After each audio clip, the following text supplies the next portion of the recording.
सोचे एक पल के लिए कुरुक्षेत्र का वो भयंकर युद्ध क्षेत्र जहाँ हर तरफ बस शोर है, शंखनाद का, तीरों का, रथों के पहियों का।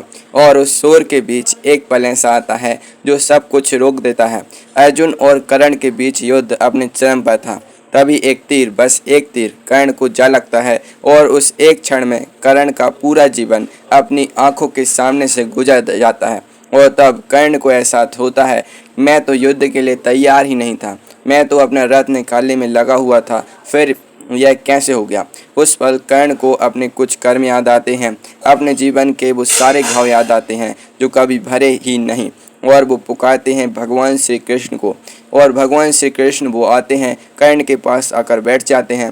कर्ण की आंखों में आंसू हैं। वो कहते हैं, वासुदेव, क्या आप मेरे दुर्भाग्य की सीमा को माप सकते हैं।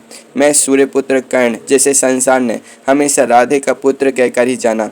मैं कुंती पुत्र कर्ण, जो युधिष्ठिर का, भीम का, अर्जुन का, नकुल का, सहदेव का, सबका ज्येष्ठ भ्राता था। लेकिन इस सच को कोई नहीं जानता। संसार तो बस सूत पुत्र कहकर मुझे दुत्कारता रहा। कर्ण की आवाज़ थरथराती है।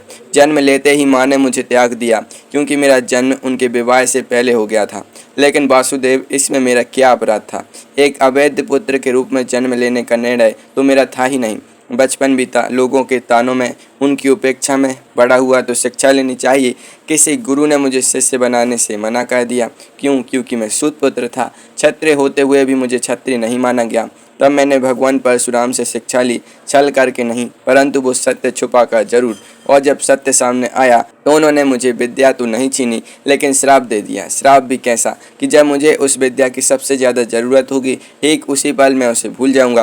कर्ण एक पल रुकते हैं, सांस लेते हैं, फिर बोलते हैं, एक बार अभ्यास करते हुए मेरा बाण एक बछड़े को जा लगा, वो निर्दोष बछड़ा मर गया। वासुदेव, वो केवल एक अनजाना संयोग था। मैं जानबूझकर किसी निर्दोष को नहीं मार सकता था।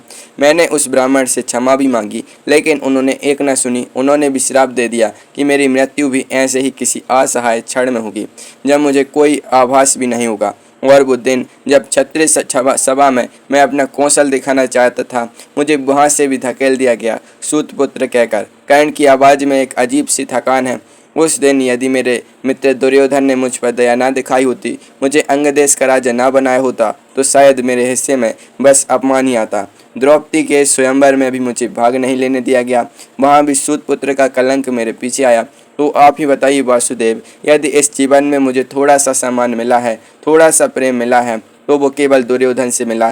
तो यदि मैं उसकी ओर से लड़ा तो मैंने क्या बड़ा अपराध किया। भगवान श्री कृष्ण शांत हैं, कर्ण की बात सुनते हैं पूरी, बिना बीच में काटे। फिर धीरे से, बहुत धीरे से बोलते हैं, राधे, इतने विचलित मत हो, अब मेरी बात भी सुनो। मेरा जन्म कारागार में हुआ था। जन्म से पहले ही मेरे मामा कंस के रूप में मृत्यु की मेरी प्रतीक्षा कर रही थी। जिस रात में जन्मा, उसी रात मुझे माँ पिता से अलग कर दिया गया। तुम्हारा बचपन राधे रथों के बीच बीता, धनुष बाण की ध्वनि सुनते हुए। और मुझे मिली एक गौशाला, गोबर, और अभी ठीक से खड़ा भी नहीं हो पाया था कि प्राण घटक आक्रमण होने लगे।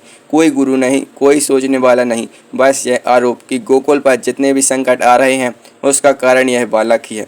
जिस उम्र में भगवान परशुराम तुम्हें यह बता रहे थे कि स्वयं भगवान महादेव के अलावा तुम्हें कोई परास्त नहीं कर सकता, उस उम्र तक मैंने शिक्षा लेना तो दूर, शांति से जीना भी नहीं सीखा था।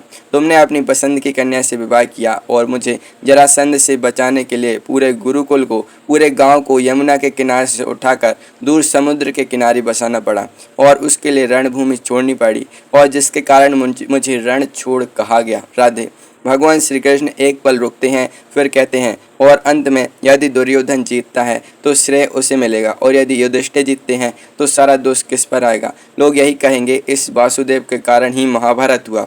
राधे, जीवन हर किसी को चुनौतियां देता है, जिंदगी किसी के साथ भी पूरा न्याय नहीं करती। दुर्योधन ने अन्याय सहा, यह सच है, लेकिन युधिष्ठिर ने अभी भोगा है।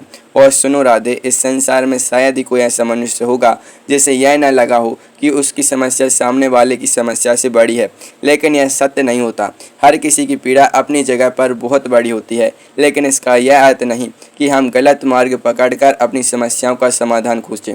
हमारी संस्कृति, हमारा धर्म किसी को भी यह अनुमति नहीं देता, और जो ऐसा कहता है उसका अंत देख लो। कर्ण चुप है, आंखें बंद हैं और उन बंद आंखों के पीछे शायद पहली बार उन्हें यह दिखाई दे रहा है कि जिस वासुदेव को वो कोसते रहे, उनकी अपनी पीड़ा उनसे कहीं गहरी थी।